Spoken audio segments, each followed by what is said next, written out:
Just a month ago, China decided to ban the game Animal Crossing New Horizons across all of its servers, in fear that it would be used as a platform for Hong Kong civilians to protest against the Chinese government. But more recently, for people in general to protest against the Chinese government's response to COVID-19 pandemic. And this makes sense, considering that Animal Crossing is the entire reason that COVID-19 has become a risk to the human population.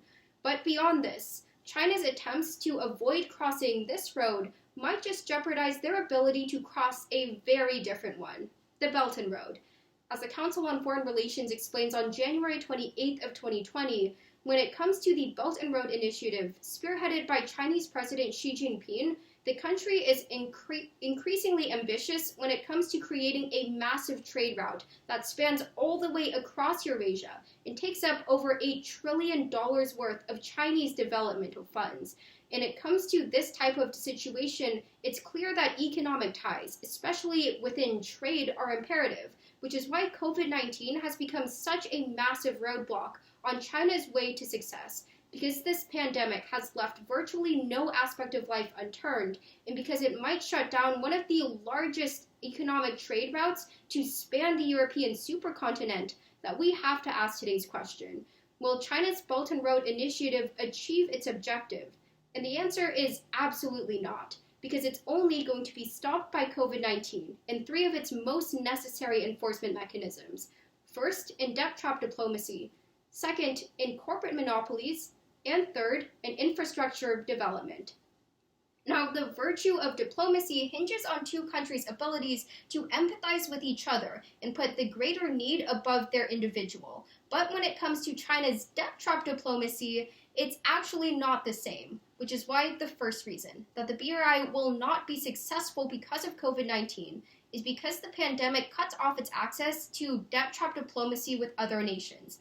The diplomat explains on April 2nd of 2020 that Xi Jinping's ability to invest in other countries to the point of making them take out loans for China is one of their largest economic strategies, because these countries often have so much investment from China that they're not able to actually pay them back in the long term or even the short term, meaning that China then invokes one of the largest clauses within debt trap diplomacy, which is that they now get to own parts of these companies and parts of these countries' economic systems. And they've actually started to capitalize on COVID-19 to achieve this same effect, because they've created a health Silk Road, which relies on them giving out medical aid in terms of loans. But this might actually backfire against the country, because the New York Times furthers on April 14th of 2019 that China has recently given 150,000 testing kits to the Czech Republic. But out of all of these kits, 80% of them were completely defective, meaning that the countries have now started to lose faith in China's aid as a genuine attempt at humanitarianism, but rather as a facade to hide behind, as China tries to economically benefit. And as their strategy becomes apparent, other countries besides the Czech Republic are going to shift away from China and away from their Belt and Road Initiative. Now, in the game of Monopoly, it's absolutely imperative that every player try to access a corner of the board in order to maximize their profit. And the same goes when it comes to China's actual foreign policy. The second reason that China's BRI isn't going to achieve its objectives is because COVID-19 cuts off its access to making a corporate hegemony in other countries. The South China Morning Post explains on April 4th of 2019 that Xi Jinping's way of gaining ties with other countries' economic sectors is by making sure that he convinces them of one fact, that China is the only possible trade partner, and the best one, in fact, and that other countries shouldn't actually side with places such as the US, their rivals, because they won't compare in scope to the amount that China can give them for resources.